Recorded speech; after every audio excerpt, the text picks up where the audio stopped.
Boa noite, irmãos. A graça e a paz do nosso Senhor Jesus. Com alegria que nós estamos aqui mais uma vez, mais um domingo, para juntos louvarmos ao Senhor, aprendermos um pouco mais da sua palavra e desfrutarmos desse tempo separados e juntos ao mesmo tempo, né? Estávamos aqui tentando fazer o mapeamento dos irmãos e é interessante como a gente olhando para os bancos, a gente sabe onde cada um senta, não é? E dá para trazer à memória a presença de vocês aqui. Confesso que estou com muita saudade dos nossos cultos congregacionais, de ter esse tempo com os irmãos, né? Esse tempo pessoal, congregando juntos. Então, com certeza, a saudade já está batendo e nós temos orado muito ao Senhor para que logo em breve possamos voltar a desfrutar desse tempo aqui juntos. Eu convido você a ler comigo o Salmo 90, para nós então começarmos o nosso tempo de culto. Convido você a abrir aí sua Bíblia. Espero que toda a sua família esteja aí sentada, cultuando ao Senhor. Então vamos ver o que o Salmo 90 tem para nós. A oração de Moisés, homem de Deus. Senhor, Tu tens sido o nosso refúgio, de geração em geração. Antes que os montes nascessem e se formassem a terra e o mundo, de eternidade a eternidade, Tu és Deus. Tu reduzes o homem ao pó e dizes: tornai filho dos homens. Pois 1000 anos aos teus olhos são como o dia de ontem, que se foi, e como a vigília da noite. Tu os arrastas na torrente, não como um sono, como a relva que floresce de madrugada. De madrugada viceja e floresce, à tarde murcha e seca. Pois somos consumidos pela tua ira, e pelo teu furor conturbados. Diante de ti puseste as nossas iniquidades, e sob a luz do teu rosto os nossos pecados ocultos. Pois todos os nossos dias se passam na tua ira, acabam-se os nossos anos como um breve pensamento. Os dias da nossa vida sobem a 70 anos, ou, em havendo vigor, a 80. Neste caso, o melhor deles é canseira e enfado, porque tudo passa rapidamente e nós voamos. Quem conhece o poder da tua ira e a tua cólera, segundo o temor que te é devido? Senhor, ensina-nos a contar os nossos dias, para que alcancemos coração sábio. Volta-te, Senhor. Até quando? Tem compaixão dos teus servos. Volta-te, Senhor. Até quando? Tem compaixão dos teus servos. Sacia-nos de manhã com a tua benignidade, para que cantemos de júbilo e nos alegremos todos os nossos dias. Alegra-nos por tantos dias quantos nos tens afligido, por tantos anos quantos suportamos a adversidade. Aos teus servos apareçam as tuas obras e aos seus filhos a tua glória. Seja sobre nós a graça do Senhor, nosso Deus. Confirma sobre nós as obras das nossas mãos. Sim, confirma a obra das nossas mãos. Amém. Que o Senhor nos ajude a enxergar a sua grandeza, a sua eternidade, o seu poder, e também enxergarmos a nossa pequenez, a nossa inferioridade, a nossa limitação, e que diante dessas verdades consigamos contar os nossos dias e aproveitar os nossos dias da melhor forma possível, de forma sábia, para a honra e glória do nosso Deus. Vamos orar ao nosso eterno Senhor.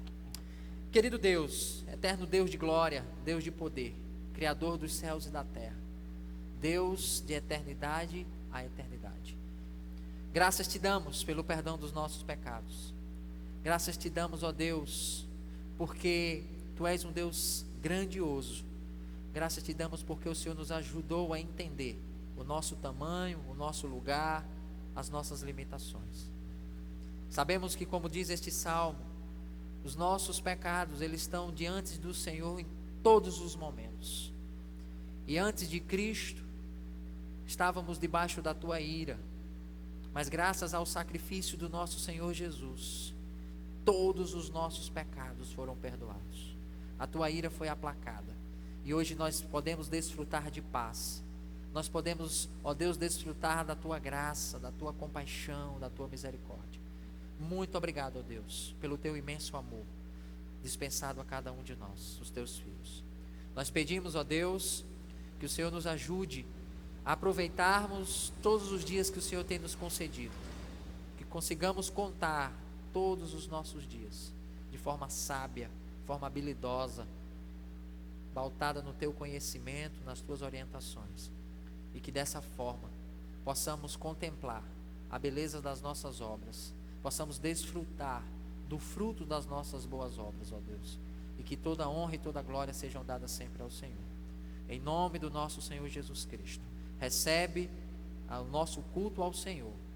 Embora não estejamos juntos, fazendo esse culto congregacional aqui, desfrutando da verdadeira comunhão, mas mesmo separados, nós estamos cultuando ao Senhor, e nós somos um corpo, e essa consciência que temos em Jesus, ela nos possibilita cultuarmos ao Senhor juntos.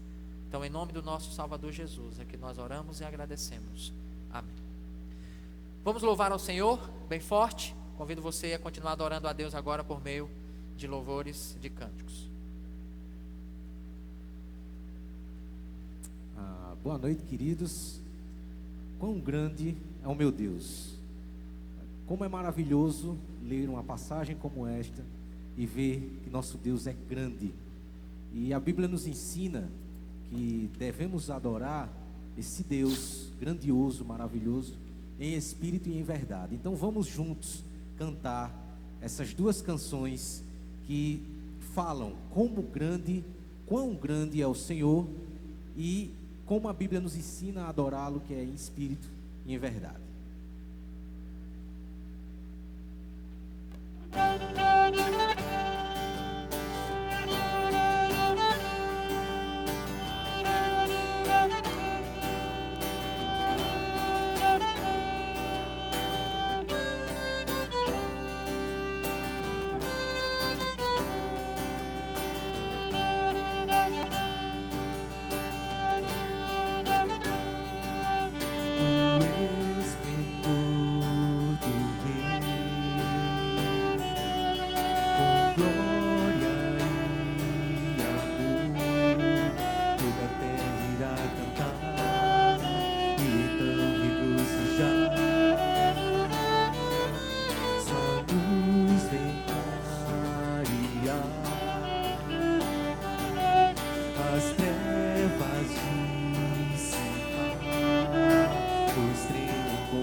Espírito,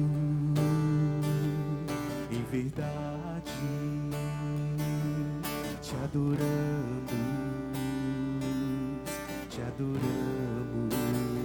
cante. Em Espírito,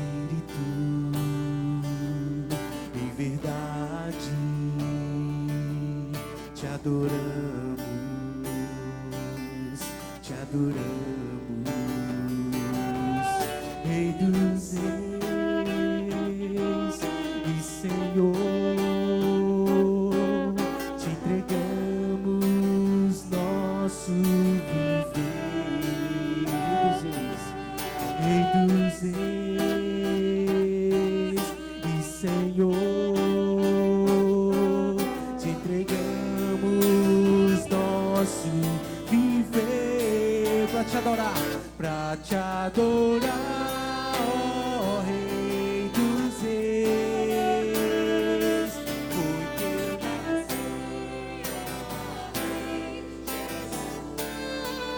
meu prazer é te louvar, meu prazer é estar nos átrios do Senhor, meu prazer é viver na casa de Deus, onde flui o amor para te adorar, ó Rei dos Reis, foi que eu nasci, ó Rei Jesus, meu prazer é te louvar, meu prazer é estar nos átrios do Senhor, meu prazer é viver na casa de Deus, onde flui o amor. Amém, queridos.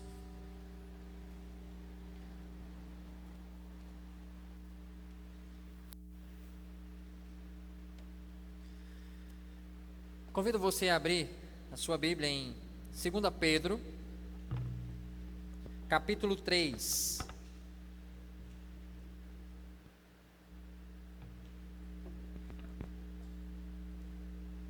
Segunda Pedro, capítulo 3.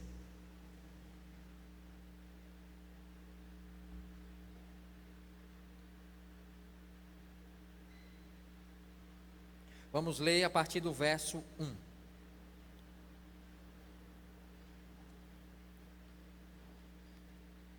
Diz assim, Sagradas Escrituras: Amados, esta é agora a segunda epístola que vos escrevo.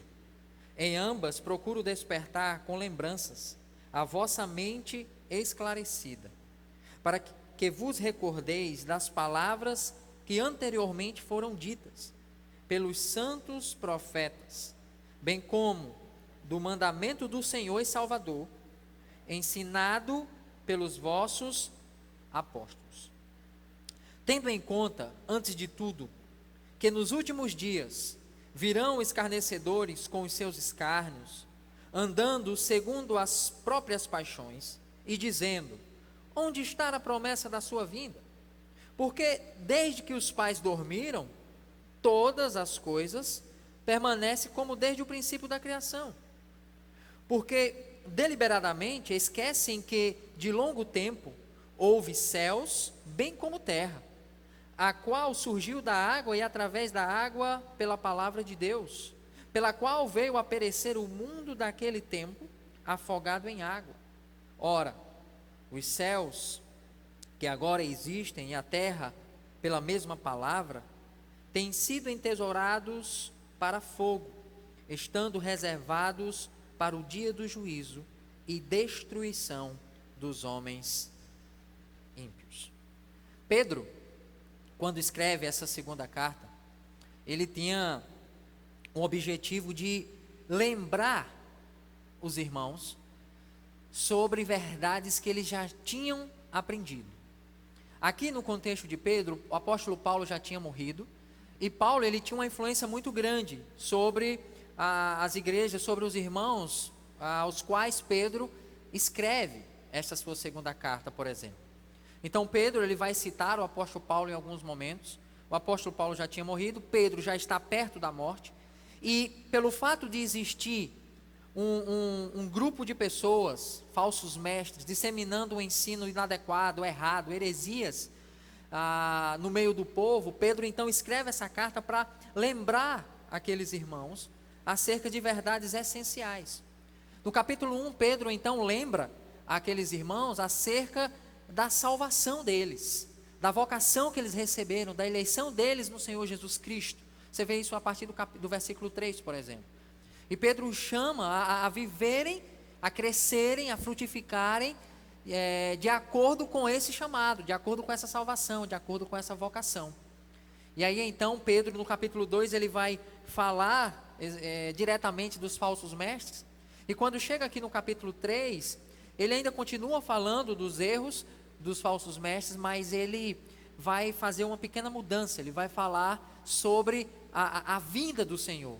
Ele vai corrigir o que estava sendo disseminado ali de uma forma errada acerca da vinda de Cristo. Como seria, como vai ser a vinda do Senhor Jesus Cristo. E é por isso que ele então, como ele diz no versículo 1 do capítulo 3, procuro despertar com lembranças a vossa mente esclarecida. Procuro despertar com lembrança a vossa mente esclarecida. Perceba que o questionamento aqui, em pauta, está no versículo 4, quando é dito, onde está a promessa da sua vinda? Porque desde que os pais dormiram, todas as coisas permanecem como desde o princípio da criação. E essa era uma heresia muito difundida, principalmente naquele contexto, a ideia de que desde o início que todas as coisas foram criadas, está aí, elas foram criadas e continuam do mesmo jeito. Ou seja, Deus não interviu em nenhum momento na criação, Deus não se relaciona em nenhum momento na história, e Pedro vai mostrar para eles que isso não é verdade, e que isso não passa de uma heresia, de algo que não tem fundamento, não é? E aí ele diz, deliberadamente eles esquecem que de longo tempo houve céus, bem como terra, a qual surgiu da água e através da água pela palavra de Deus. Aí ele diz, pelo qual veio a perecer o mundo. E aqui ele se remete ao quê? A que momento na história? Ao momento em que Deus trouxe o seu juízo ali a toda a iniquidade da humanidade por meio do dilúvio, não é? Onde Deus de fato tem ali o momento crucial do dilúvio, e ali apenas 8 pessoas são salvas naquela arca, e a partir dali a humanidade ela é retomada.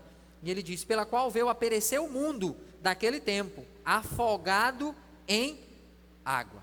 E aí ele diz, ora, os céus que agora existem e a terra, pela mesma palavra, têm sido entesourados para o fogo.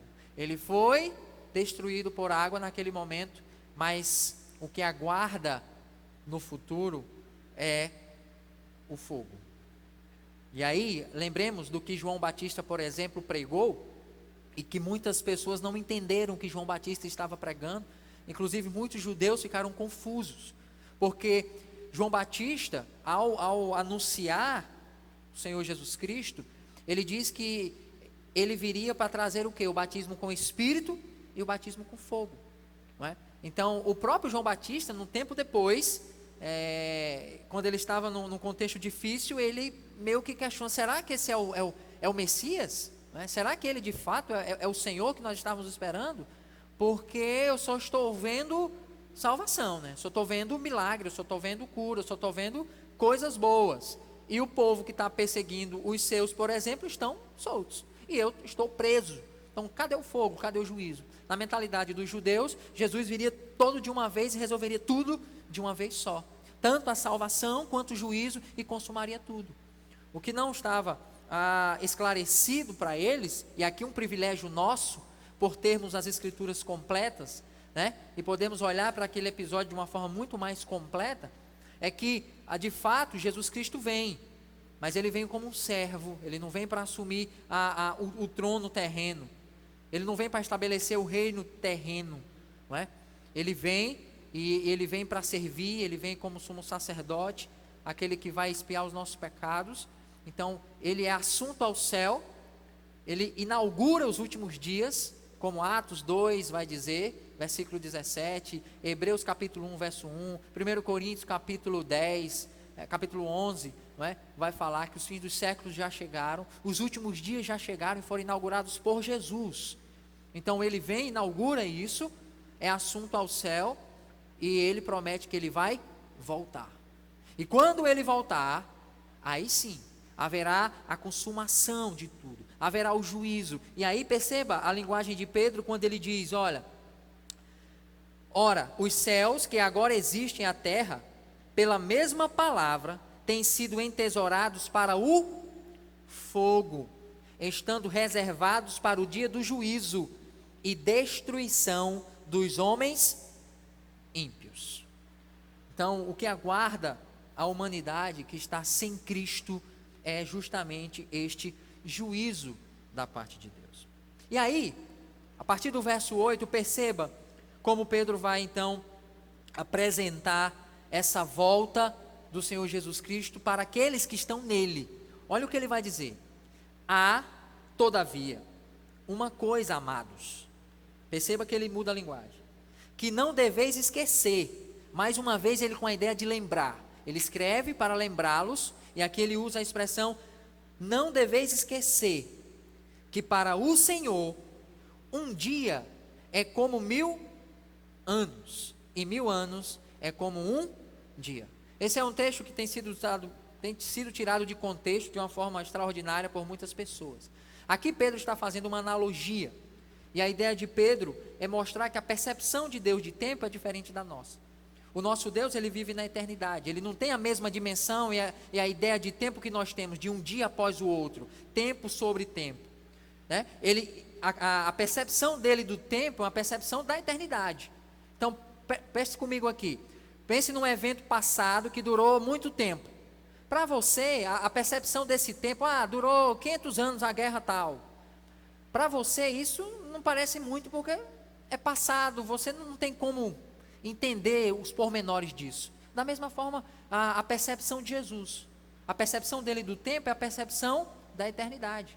Então, para ele não é muito tempo. Para ele não é, porque ele é um Deus eterno. Então, é por isso que Pedro coloca essa analogia aí, certo? Para Deus, ele não enxerga na nossa percepção, ele enxerga a luz da eternidade, ok? Então, por isso que para Deus 1000 anos é muito ou não é muito, porque ele é um Deus eterno. E aí, ele continua dizendo no verso 9 o seguinte: não retarda o Senhor a sua promessa. Pegando a conexão com o verso 8 que a gente acabou de ver, a ideia do verso 8 é: Deus não tem pressa, certo? Deus não está apressado. Para Deus, Cristo não está demorando, ok? Cristo não está demorando, muito pelo contrário, as coisas estão dentro do seu devido lugar. Deus tem um projeto, Deus tem um plano, e ele está acontecendo exatamente como ele projetou. Então, para Deus, que tem uma percepção de tempo a partir da eternidade, Cristo não está demorando, Deus não está com pressa. E aí ele diz o verso 9: não retarda o Senhor a sua promessa, como alguns a julgam demorada. Pelo contrário, ele é longânimo para convosco, não querendo que nenhum pereça, senão que todos cheguem ao arrependimento. Tudo está dentro do seu roteiro, Deus não está retardando o tempo. E o texto vai dizer que Deus tem um desejo. É muito interessante esse verso, e ele diz assim: ele é longânimo para convosco, não querendo que nenhum pereça. Qual é o desejo de Deus aqui? Que nenhum pereça, senão que todos cheguem ao arrependimento. Então perceba que nenhum e todos estão em paralelo. Quem são esses todos aqui? Ele quer que todos cheguem ao arrependimento. Nós sabemos, irmãos, pela própria prática, sabemos teologicamente, biblicamente, e pela própria prática, que nem todos se arrependem. Muitos, inclusive parentes nossos, pessoas conhecidas nossas, já morreram sem se arrependerem dos seus pecados, sem reconhecerem Cristo como seu Salvador. Então essas pessoas morreram sem arrependimento. Então, obviamente que essas pessoas, elas não se encaixam, elas não entram no que Deus está colocando aqui como todos. Ele deseja que todos cheguem a um arrependimento. Então, nem todos são ovelhas, nem todos são cristãos. De fato, todo ser humano tem fé, mas o fato de ter fé não quer dizer que ele seja um filho de Deus e que ele seja um cristão. A própria Bíblia deixa isso muito claro. A partir do momento que você crer em Cristo como seu Senhor e Salvador, que você entende quem Ele é e quem você é, e se arrepende dos seus pecados, a Bíblia fala em João, por exemplo, capítulo 1, que você se torna filho de Deus. Antes disso, você era apenas uma criatura, alguém que foi criado por Deus, e por causa do pecado, você está separado do Senhor. Então, você, para que seja filho, você precisa de Cristo. Então, nem todos são ovelhas de Deus.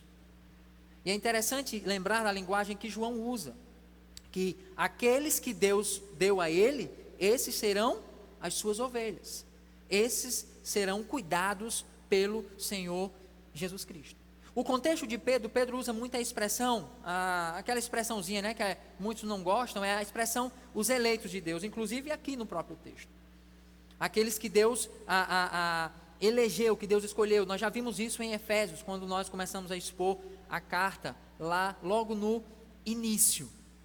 Então, a ideia aqui é, Jesus vai voltar, certo? Jesus vai voltar, até que todos que vão crer nele, creiam.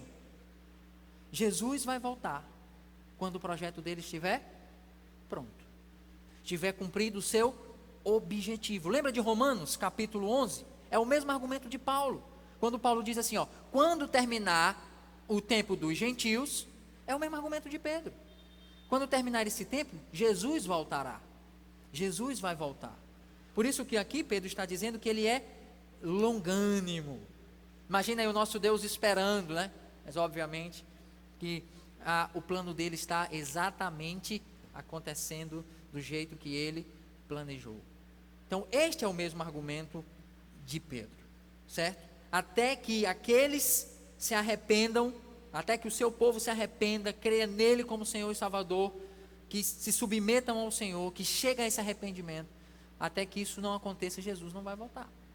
Quando isso acontecer, ele voltará. Então tem como saber quando Jesus vai voltar? Não, você não sabe quem vai crer.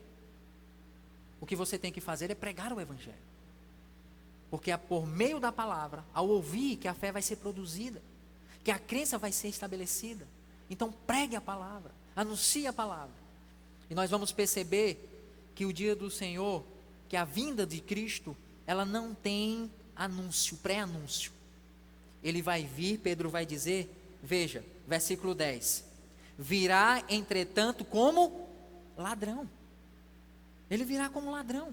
O dia do Senhor, no qual os céus passarão com estrepitoso estrondo, e os elementos se desfarão abrasados. Também a terra e as obras que nela existem serão atingidas, visto que todas essas coisas hão de ser assim desfeitas. Deveis ser tais como os que vivem em santo procedimento e piedade.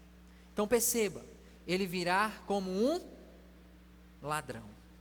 Deus está demorando? Não, Deus está cumprindo o seu plano, e é por isso que ele está sendo longânimo, é por isso que ele está desenvolvendo essa longanimidade com a igreja, com o povo dele.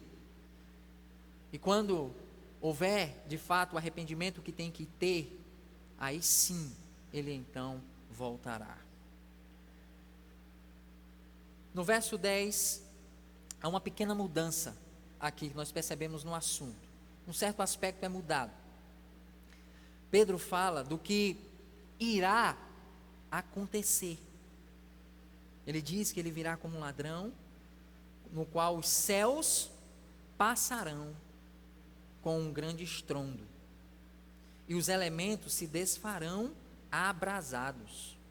A terra, suas obras que existem, elas vão ser afetadas, elas vão ser atingidas. Perceba, Jesus pode voltar a qualquer momento. Jesus vem como um ladrão. E esse é um aspecto que eu queria que você notasse a partir daqui. É um fato que ele apresenta a partir desse verso 10. Ele vai vir, ou pode vir a qualquer momento. E o que irá acontecer, irmãos, implica a forma como nós vamos viver hoje. A nossa expectativa futura, ela tem tudo a ver com a forma como nós vivemos o presente. Então, o dia do Senhor vem a qualquer momento. E o dia do Senhor é o início da consumação do juízo de Deus contra o mundo, sobre a iniquidade das pessoas. E não há uma volta exata. Essa expressão dia do Senhor, ela é uma expressão muito vasta, muito rica e muito complexa, porque ela não é apenas um evento. Ela é um conjunto de eventos. Então, no dia do Senhor está incluído, por exemplo, a volta de Cristo. No dia do Senhor está envolvido, incluído a grande tribulação. No dia do Senhor está incluído o momento do arrebatamento. Certo? Então é um conjunto de eventos. Não é apenas um evento específico. Certo? O dia do Senhor, a volta de Jesus, pode acontecer a qualquer momento. Pedro diz que esse dia chegará como um ladrão, mas ele diz também que esse dia vai ser um dia catastrófico. Vai ser um dia difícil. Vai ser um dia de destruição. Versículo 10, no finalzinho, nós lemos agora. A terra vai ser atingida, a terra vai ser afetada. Né? Não somente as pessoas, mas toda a sua criação. E vai haver uma restauração da ordem criada, daquilo que Deus criou. Porque a vinda de Cristo, o dia do Senhor, vai envolver também essa ordem na criação. E é por isso que ele diz: visto que todas estas coisas hão de ser assim desfeitas, vocês devem viver como os que vivem, em santo procedimento. Devem viver conforme os apóstolos, conforme o que eles ensinaram. E vocês devem viver em santidade, vocês devem viver essa vida de piedade. Pedro está chamando este povo a fazer uma escolha. Vocês vão viver, vocês vão decidir ou vão escolher viver baseado nos falsos mestres, nos falsos ensinos, ou vocês vão escolher viver pautado nos ensinos de Cristo, nos ensinos dos antigos profetas, nos ensinos do Senhor, nos ensinos dos apóstolos. Qual escolha você vai fazer? Nós precisamos fazer isso. Você vai escolher o lado dos que vão ser julgados ou o lado dos que não serão julgados. É essa escolha que Pedro está chamando este povo a fazer e que Deus está nos chamando a deixar muito claro e definido para nós. De que lado nós escolheremos estar. E aí ele diz então no verso 12: esperando e apressando a vinda do dia do Senhor. Perceba a linguagem que Pedro usa, é muito interessante. Esperando e apressando a vinda do dia de Deus, por causa do qual os céus incendiados serão desfeitos e os elementos abrasados se derreterão. Devemos viver à luz da vinda de Deus, ele diz, esperando. Devemos viver à luz dessa vinda, dessa expectativa, dessa certeza, dessa esperança. E viver à luz deste dia, ele diz, é esperar e apressar. É esperar e apressar. Como é que nós esperamos a vinda do Senhor? Como é que nós esperamos o retorno do nosso Senhor, do nosso Deus, do nosso Rei? Ele diz, vivendo de acordo com isso, vivendo em harmonia com isso. Porque você sabe que o dia do Senhor vem e você quer estar preparado. Você quer esperá-lo da melhor forma possível. Então, por isso que ele diz: vivam conforme os que vivem em santo procedimento. Vivem conforme aqueles que vivem em piedade. E ele já começou no capítulo 1, mostrando a forma de proceder. Então, esperamos a vinda do Senhor vivendo de acordo com isso. Agora, como nós apressamos a vinda de Cristo? Como nós apressamos a vinda do Senhor?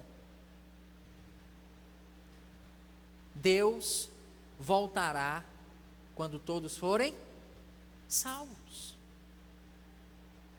Quanto mais salvação nós tivermos, o que é que acontece? Mais próximo está a volta de Jesus. É dessa forma que nós apressamos o retorno de Jesus. Quanto mais nós ganharmos pessoas para Cristo, saberemos que Ele está mais perto, que a sua volta está bem mais próxima. Esse dia para nós é um dia extraordinário. É o dia que nós tanto aguardamos. Embora nós saibamos que vai ser um dia difícil para muitas outras pessoas, aqueles que rejeitam a Jesus, aqueles que não querem se comprometer com Cristo, aqueles que estão vivendo a vida pautada no seu padrão, vivendo a vida do seu jeito, seguindo o seu coração, escravos dos seus pecados. Nós sabemos que para muitas pessoas que estão rejeitando Jesus agora, que não estão vivendo uma espera de Jesus, como Pedro está colocando aqui, vai ser um dia difícil, vai ser um momento difícil. Então nós ficamos nesse misto. A alegria, a esperança, a expectativa, a motivação de viver uma vida que agrade a Deus, na esperança de que Ele vai voltar, anunciando o seu evangelho, anunciando o seu reino, anunciando a sua vontade, anunciando o arrependimento. Mas nós lamentamos e nos entristecemos porque vemos tantas pessoas rejeitarem. Talvez você sofra essa rejeição dentro da sua casa, talvez você sofra essa rejeição no seu trabalho, talvez você sofra essa rejeição entre os seus amigos, porque ao falar de Cristo, ou pelo simples fato de falar que é cristão, ou de que espera Jesus, ou de que acredita em Deus como Criador de todas as coisas, talvez você já seja taxado, você já seja desprezado, menosprezado. Então, infelizmente, a gente percebe e sente na pele esse desprezo, e nós sabemos o que aguarda as pessoas que desprezam a Jesus. Então nós, embora estejamos muito felizes, porque já temos a nossa certeza em Cristo por causa dele, nós nos entristecemos, porque nós enxergamos esse relato que Pedro está apresentando aqui. Vai ser um dia desastroso, que não somente as pessoas vão sofrer, mas toda a criação vai passar por um grande abalo. E esse é o dia de juízo também. Esse vai ser um dia difícil. Nós seguimos os ensinos dos apóstolos. Nós vivemos conforme a promessa do Senhor. Nós estamos entesourados. Aí ele vai dizer aqui, para o quê? Para o novo céu e para a nova terra. Olha o que ele diz no verso 13. Nós, porém, certo?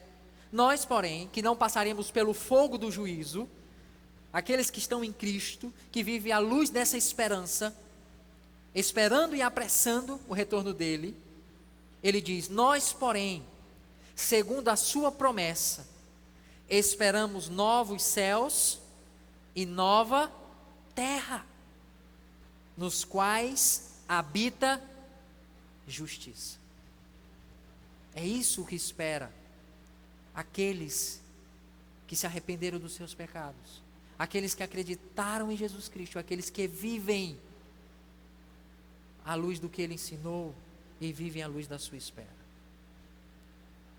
Novos céus e nova terra. Nós estamos vivendo dias que julgamos ser dias difíceis, o que para nós não é novo, porque o próprio Jesus Cristo, quando inaugurou os últimos dias, quando esteve aqui, Ele deixou muito claro que esse tipo de coisa aconteceria, e já vem acontecendo desde o dia que ele veio. Quantas guerras, quantas epidemias, quantas pandemias, quantos problemas profundos o mundo já enfrentou. E nós estamos passando por mais um desses momentos difíceis. E precisamos encará-los. Precisamos enfrentar esse momento. E nós precisamos, mesmo diante desse contexto difícil, nós precisamos entender que nós temos uma forma de viver muito bem explicada e muito bem colocada por Deus. Nós temos uma missão diante disso. E eu queria que a gente pensasse, à luz do que Pedro colocou aqui para nós, acerca da volta do nosso Senhor. Eu queria que a gente pensasse exatamente sobre como a gente está passando por esse momento. Como é que nós estamos esperando, como é que está a nossa expectativa da volta de Cristo. E queria que nós pensássemos como é que nós estamos apressando o retorno de Jesus, diante inclusive deste momento que estamos passando. Ou seja, como é que nós estamos cumprindo a nossa missão de propagar o Evangelho, de mostrar para as pessoas que estão dentro dos seus lares, confinadas, angustiadas, pessoas que estão tendo crises profundas, crises emocionais, pessoas estão surtando. O relatório dos hospitais psiquiátricos, por exemplo, são complexos, são estarrecedores, muita gente surtando. Então, o que será que nós, que temos essa esperança do retorno do nosso Salvador, que nos ensina e nos motiva e nos capacita a passar por esses momentos de uma forma positiva, de uma forma saudável, de uma forma segura, o que é que nós podemos fazer e como nós podemos ajudar essas pessoas? Como nós podemos ajudar uns aos outros a passar por esse momento? Como é que nós podemos cumprir a nossa missão nisso? Eu queria que você pensasse profundamente nisso. Não só hoje, mas a semana inteira, os dias da sua vida. Porque o mundo hoje está diante de incerteza. O mundo hoje está vivendo, está pisando em ovos. Ele não sabe o que vai acontecer no dia de amanhã. As expectativas do dia de amanhã, elas não são boas. Talvez isso que Pedro está anunciando aqui seja uma coisa ainda muito longe para eles, e eles talvez nem entendem. Mas para eles, o dia de amanhã, por causa da pandemia, é algo terrível. Porque eles não sabem se isso vai afetar a vida deles diretamente. Eles estão na expectativa se isso vai chegar no lar deles, na casa deles, na pele deles, no orçamento deles. Será que vai faltar comida? Será que ainda vai ficar muito tempo fechado? E como é que eu vou dar comida para os meus filhos? Ou será que nós vamos ser contraídos por essa doença e nós vamos morrer? Irmãos, as pessoas estão precisando de ajuda. E nós, como igreja, nós precisamos cumprir a nossa missão, inclusive em tempo de crise. Precisamos nos cuidar, nos proteger, mas nós precisamos também cumprir a nossa missão. Se você chegar para alguém hoje e perguntar assim: quanto você daria, quanto você investiria para saber o futuro? Quanto você estaria disposto a pagar para saber o que vai acontecer daqui a 1 ano, daqui a 10 anos, daqui a 15 anos? Para saber como você vai estar, como vai estar a sua família, como vai estar a sua vida profissional, como é que vai... O que você daria, o que você estaria disposto para saber o futuro? Eu acredito que muitos de nós daria talvez tudo o que tem para saber o que vai acontecer no futuro. À luz do texto que nós estamos meditando nesta noite, nós sabemos o que vai acontecer. Nós sabemos o que vai acontecer no final de tudo. O que nos aguarda diante do nosso Criador. E Se nós sabemos disso, eu queria que a gente refletisse nesse momento. Como é que nós temos usado o nosso tempo? Como é que nós temos vivido hoje? Como é que nós temos de fato esperado o Senhor? Nós temos vivido de acordo com esse padrão que Pedro apresentou? Dizem por aí que tempo é dinheiro. Tempo não é dinheiro, tempo é vida. Quando o tempo passa, a vida passa. Então, tempo é vida. Não caia nesses jargõezinhos aí, não. Tempo é vida. Tem um autor que ele escreveu um livro, ele disse assim, ó, o título do livro é Os Seus Dias Estão Contados. Perceba o que ele diz. Este pode ser o seu último dia na terra. Hoje pode ser o seu último dia na terra. Você tem planos para hoje, você tem planos para amanhã, e talvez você tenha planos para o futuro.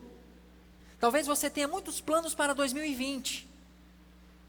Mas saiba de uma coisa: pode ser que os seus planos não se efetivem. Pode ser que seus planos não aconteçam. Muitos de nós conhecemos essa realidade.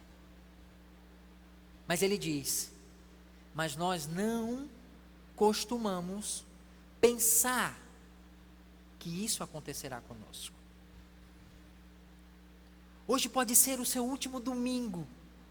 Pode ser a última mensagem que você está escutando na sua vida.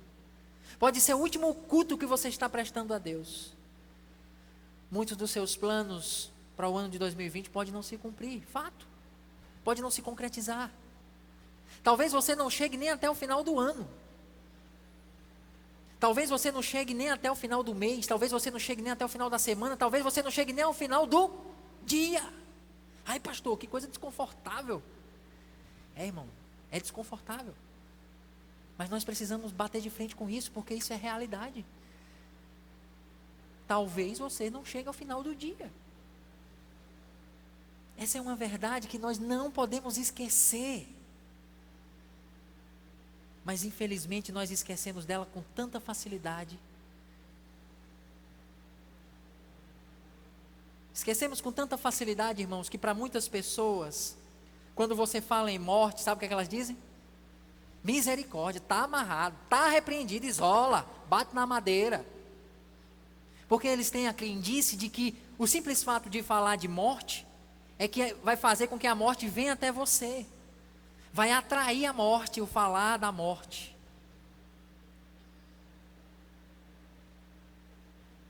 Mera crendice, irmãos. Saiba, a morte vai chegar. Ou você vai morrer, ou Cristo vai voltar antes e você vai habitar com Ele, se você já está em Cristo. Mas a morte, ela vai chegar, ela é uma verdade para todos nós. Independente de você falar dela, não falar, ela vai chegar. Ela vai chegar. Pode pensar ou não pensar. Mas entenda. Lembra do salmo que nós lemos no início do culto? Aprenda a contar os seus dias, porque os seus dias estão contados. Deus, Salmo 139, verso 16, tem todos os nossos dias contados. Todos bem contadinhos, irmãos. Talvez seja por causa disso que, quando nós começamos a pensar na morte, nós queremos logo pensar em outras coisas. Nós desviamos o pensamento, queremos nos distrair e arrumamos uma coisa e outra para não ficar pensando nisso. Irmãos, distração é uma coisa que nós temos usado muito nos nossos dias. Muito. Nós usamos muita distração para não vermos, por exemplo, a vida passar, o tempo passar. Para não perceber, para não bater de frente com a ideia de que a morte vai chegar. De que um dia nós vamos morrer. Um dia o velório vai ser o seu, um dia o velório vai ser o meu. E aí nós nos distraímos, pegamos coisas, fazemos coisas, para não bater de frente com essa realidade. Então talvez, irmãos, essa angústia, esse surto de muita gente que está agora tendo que parar a rotina frenética do dia a dia, ficar dentro de casa, embora até trabalhe, mas ter mais tempo, está fazendo com que essas pessoas parem para pensar mais nessa realidade. E eu vou dizer uma coisa a você: ao se deparar com a morte, ao pensar sobre a morte, se você não tiver a esperança que Cristo lhe dá, a única opção que você tem é a angústia. Se você entende o que Pedro está colocando aqui, que quando Jesus Cristo voltar, que no final de tudo, só há duas possibilidades: o desfrutar de um novo céu e de uma nova terra com Cristo, de um ambiente de paz, de um ambiente perfeito, ou haverá um momento de juízo, de dor, de sofrimento. Então, se você, ao se deparar com a morte, você não tiver a esperança que Cristo pode lhe dar de uma vida eterna com Ele, com certeza a angústia, o desespero, ele vai bater a sua porta. Ele vai bater a sua porta. O autor no livro, ele ainda diz o seguinte: observando o modo como muitos cristãos gastam o tempo de Deus, vemos que de fato não é diferente do modo como os incrédulos ou aqueles que não creem em Jesus usam seu tempo.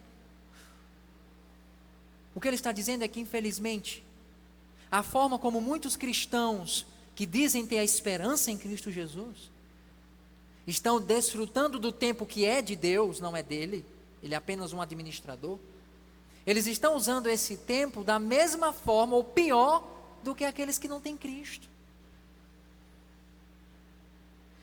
Nós gastamos o tempo muitas vezes como as pessoas que não creem em Jesus gastam. E isso, irmãos, é muito sério.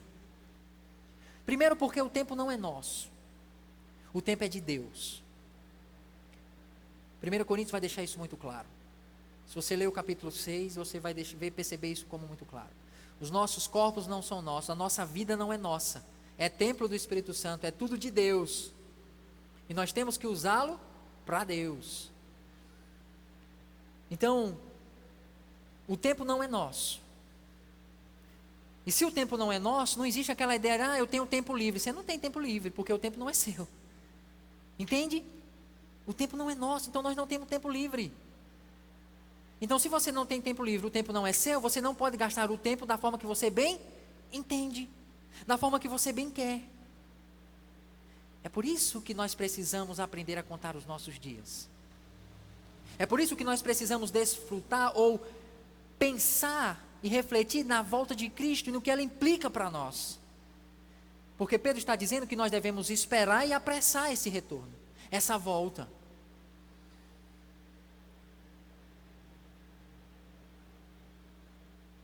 O autor ainda diz assim, as formas como o cristão costuma gastar os seus dias parece implicar que ele viverá para sempre. Porque há pouca urgência, há pouco imediatismo. Ele diz, o foco é muito terreno, o foco não é eterno. Esquecemos que vamos morrer e gastamos o nosso tempo com tanta futilidade na vida. E aí nós vamos empurrando a vida com a barriga e fazendo a vida acontecer de qualquer jeito, apegados a meras futilidades. Irmãos, pode ser que não dê tempo de arrumar nem a mala. Sabe aquela viagem que você precisa fazer urgentemente, que não dá tempo nem de você arrumar a mala? O retorno de Jesus Cristo pode acontecer para nós desse jeito, que não dê tempo a gente nem arrumar a mala. A gente precisa fazer a viagem do jeito que está.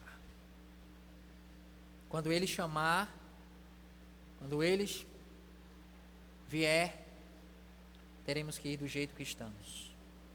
C.S. Lewis certa vez disse que os homens que mais fizeram na terra foram os que mais viveram com a cabeça no céu. Os homens que mais fizeram na terra foram os que mais viveram com a cabeça na eternidade. Como você tem usado o seu tempo? Como você tem esperado a volta de Jesus? Você tem gastado o seu tempo com o quê? O nosso Senhor Jesus Cristo, Ele viveu com muita retidão.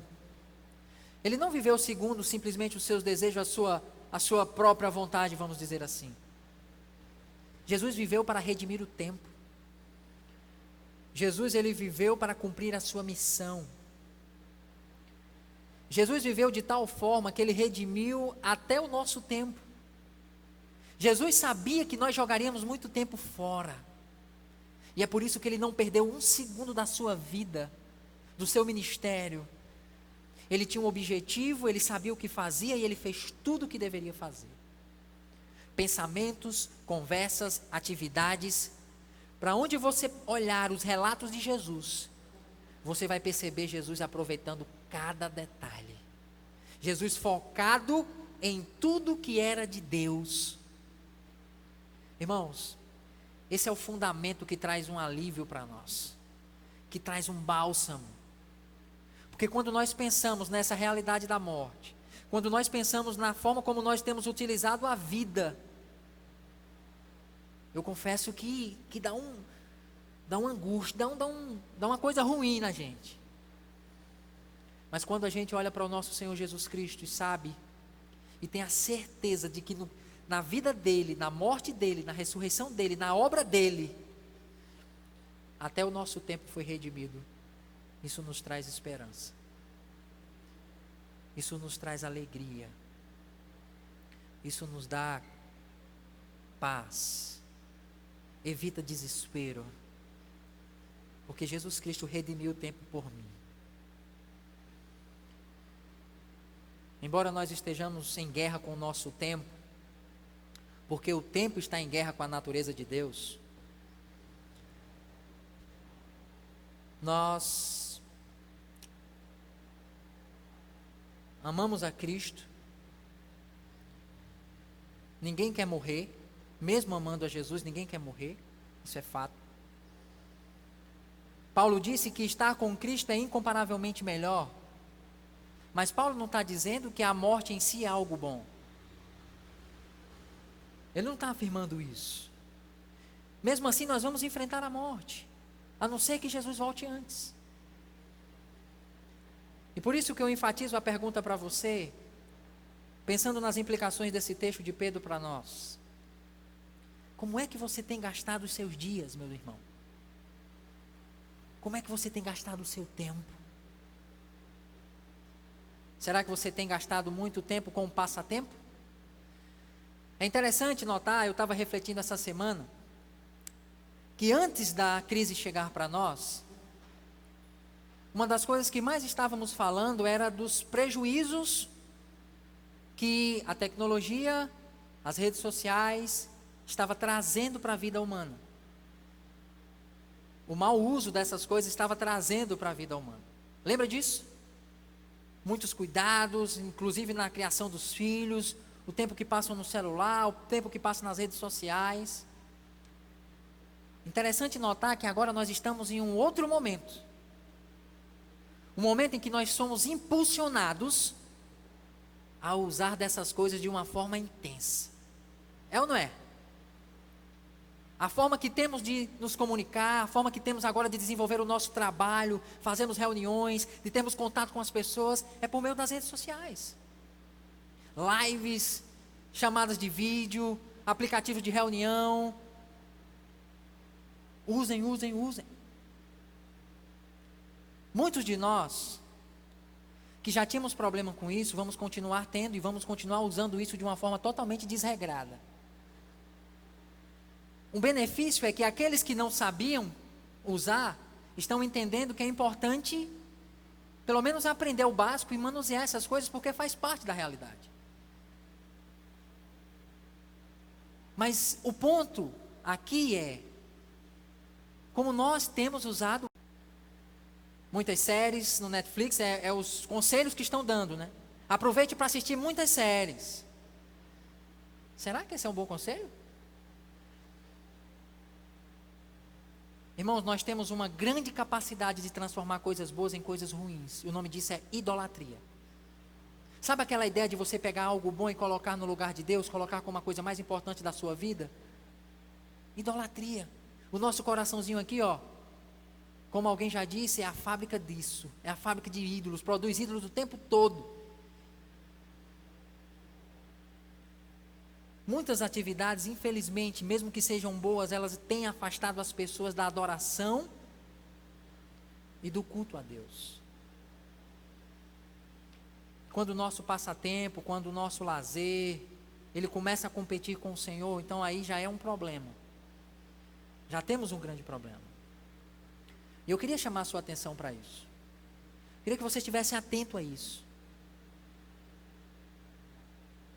Porque se você esquecer disso, os prejuízos vão ser muito profundos. Muitas atividades, elas desgastam as pessoas de tal modo que essas pessoas já não têm mais o ânimo, a vontade, a disposição física para servir a Deus. Quantas vezes no domingo, por exemplo, você chegou no culto só o caco? Ou seja, você não veio para casa, seu espírito até quis vir, mas o seu corpo ficou deitado lá na sua caminha. Porque você usou o seu dia, por exemplo, de uma forma tão intensa, tão desequilibrada, tão desajustada, tão cheia de passatempo, que, por exemplo, na hora de cultuar a Deus, o corpo não aguentava mais. E aqui é a ideia dos gregos: mente sã, corpo são, mente sã. Aí você termina o culto, alguém pergunta para você: você lembra daquela música que cantaram? Que música? Ei, a pregação, o que foi que ele disse? Você não sabe, porque você não cultuou. Você dormiu no banco da igreja. Infelizmente isso tem acontecido com muitas pessoas. Muitas vezes nós gastamos muito tempo com coisas que são apenas passatempo. Sabe a criança que come muito salgadinho antes do almoço e na hora do almoço ela não quer comer a comida consistente? Muitas vezes a gente vive assim. Lá em Pau dos Ferros a gente chama de xilito. Comeu muito xilito, na hora de almoçar não quer comer porque o bucho está cheio de xilito. Como você tem gastado o seu tempo, meu irmão? Como você tem gastado o seu tempo?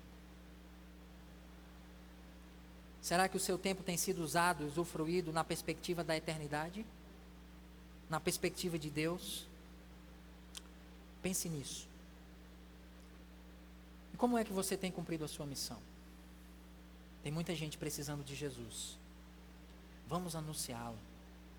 Vamos testemunhar dele, vamos falar dele.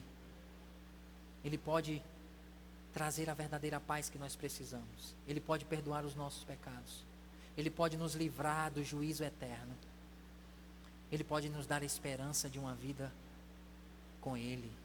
De uma vida sem sofrimento, sem dor, sem medo da morte. Vamos apressar a vinda de Jesus.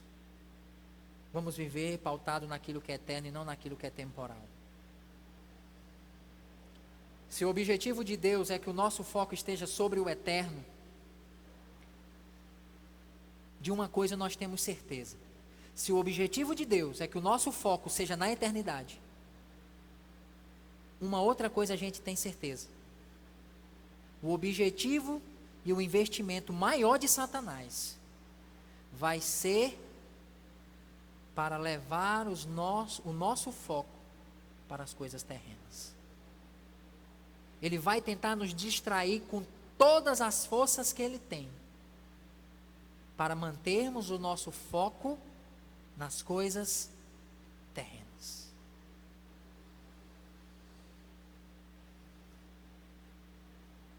Pense nisso, irmãos. Satanás talvez tenha convencido já muitas pessoas de que servir a Deus e agradar a Deus é fazer um monte de coisa chata.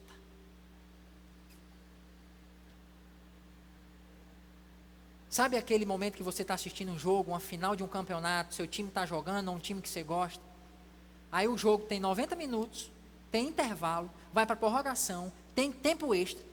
E você está sentado lá, você não está nem aí, nem preocupado com o tempo. Você está fazendo uma coisa prazerosa, uma coisa que você ama fazer, que você gosta, que lhe dá deleite. Mas na hora que você está servindo a Cristo, na hora que você está fazendo algo direcionado para o Senhor, é óbvio que você pode assistir o jogo glorificando a Deus. Claro.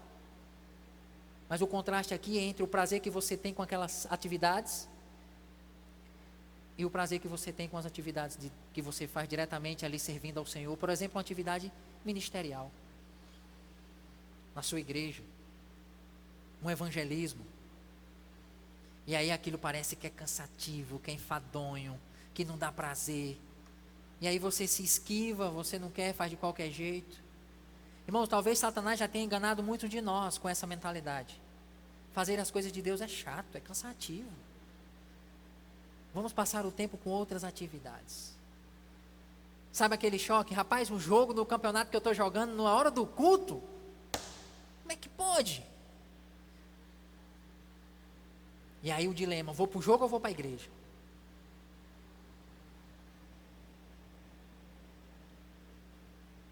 Hebreus capítulo 11, verso 25, já estou fechando aqui a nossa mensagem. Perceba o que diz esse texto.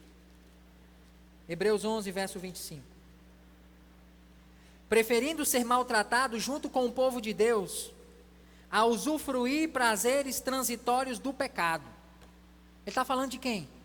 De Moisés, que viveu dentro da cúpula egípcia, com toda a regalia, um palácio perfeito, cheio de piscinas, de lazer, de prazer.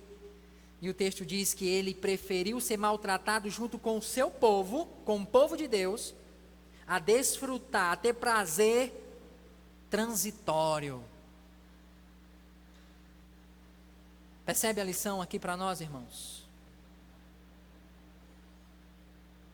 Moisés abriu mão de tudo isso. Nós precisamos mostrar para o mundo que o prazer que ele sente nas coisas do mundo lá, nós sentimos em Cristo. Servindo a Cristo, esperando a Cristo, fazendo a nossa missão para Cristo. Nós não precisamos daquela alegria. Nós não precisamos daquelas distrações. Porque nós já desfrutamos da verdadeira alegria, do verdadeiro prazer, da verdadeira satisfação. Então, irmãos, é tempo de vigilância. É tempo de levantar a guarda.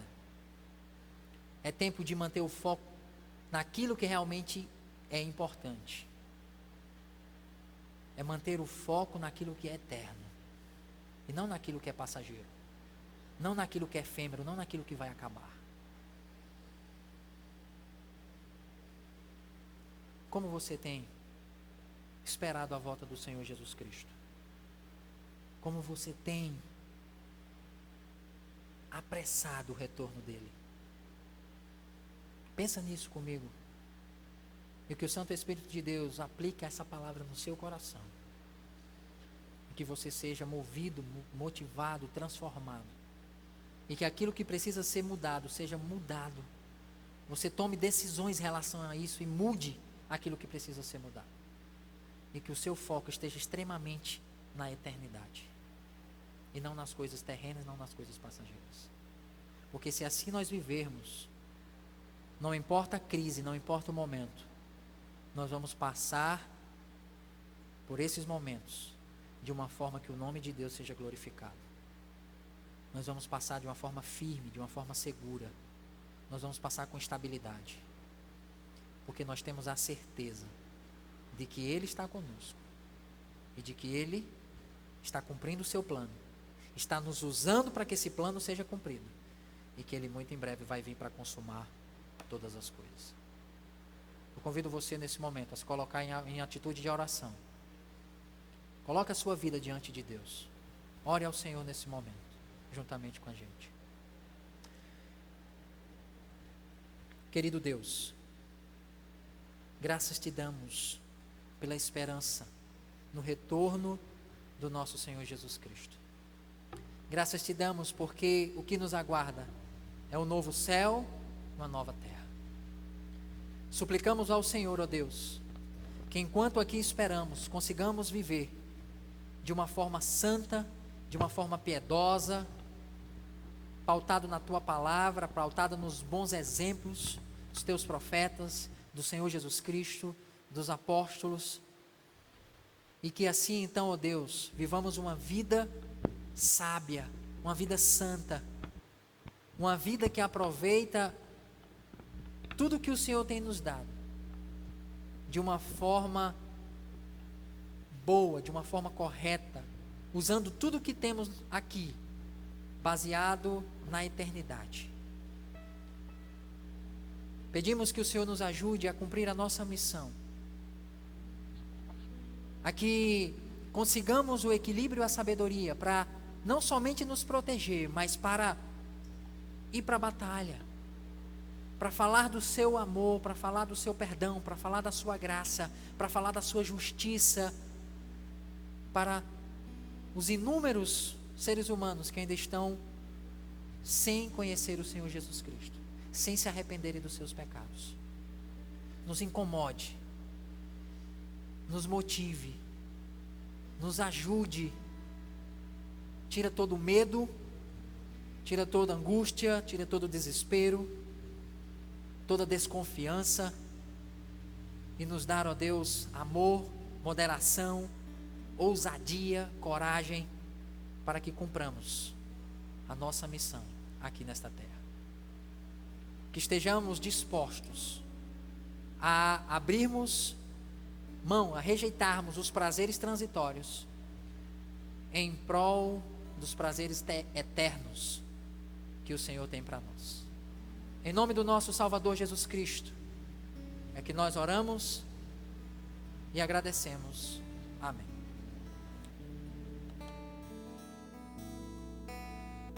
Bem, irmãos, continuemos a louvar a esse Deus que tanto almejamos a sua vinda, assim como foi falado hoje à noite.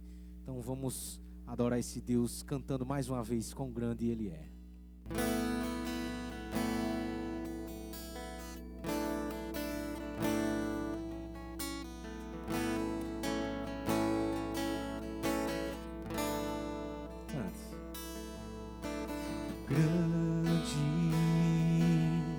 O Senhor não digno de louvor, na cidade do nosso Deus, seu santo monte, a alegria de toda a terra.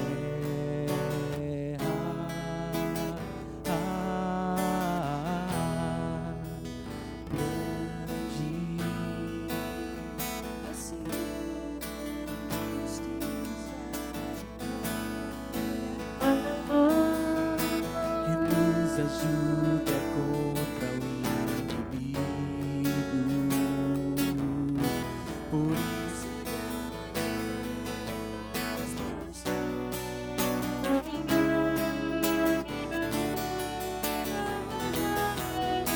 queremos o teu nome engrandecer e agradecer-te por tua obra em nossas vidas. Confiamos em teu infinito amor,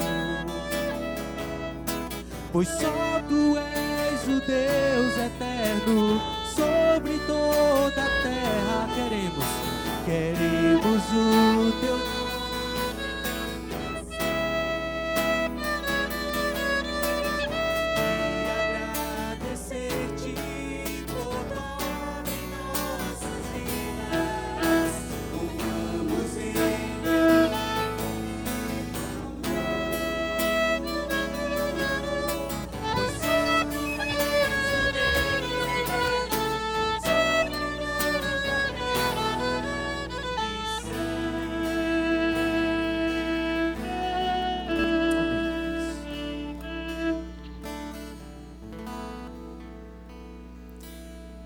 Bem, irmãos, estamos chegando ao fim desse nosso culto e queria encerrar esse tempo só lembrando aos irmãos que nesses momentos em que nós estamos passando, essas questões financeiras aí, algumas pessoas com dificuldade em relação ao trabalho, sustento. Então é muito importante que nesse momento a gente esteja atentos a evitar gastos, né, que a gente pode evitar. Então é muito importante a gente estar aí preocupados com isso. E assim, à medida que você tiver alguma necessidade, lembre-se, nós estamos aqui, somos um corpo, somos uma família e estamos juntos. E é exatamente pensando nisso que o Ministério de Missões se reuniu e a gente estava conversando sobre como nós podemos ajudar uns aos outros. E nós vamos então empreender uma campanha em arrecadação de alimentos, de valores, para que a gente possa ajudar as pessoas, as famílias que porventura venham ter necessidade. Algumas pessoas já têm apresentado essas necessidades e pela graça de Deus a gente tem podido ajudar. Então assim, se você está precisando, sinaliza, procura, conversa com a gente e juntos a gente vai tentar ajudar e resolver o problema. Lembre-se disso, né? Não podemos como igreja, como crentes, corpo de Cristo, permitir que nenhum de nós passemos por necessidades. Então estejam atentos a isso. Vamos continuar no nosso isolamento, as atividades interrompidas até o dia 23 de abril, ok? E a partir de lá, então, a gente vai tomando as decisões necessárias. Saiba que estamos orando por vocês, né? Os nossos irmãos, os idosos, os mais novos, as crianças, os adultos, o pessoal aí de meia idade. Temos orado por vocês, irmãos. Continue orando pelos outros e certos e confiantes de que não estamos sozinhos. Nosso Deus está conosco e em tudo vai suprir as nossas necessidades. Desejo a você uma semana abençoada na presença do nosso Deus e que Deus continue derramando a sua graça sobre vocês. Deus abençoe. Não esquece, pessoal, de compartilhar esse vídeo, também de curtir, se inscreva no canal e estamos juntos aí para mais algumas vezes durante a programação dos próximos domingos. Tchau.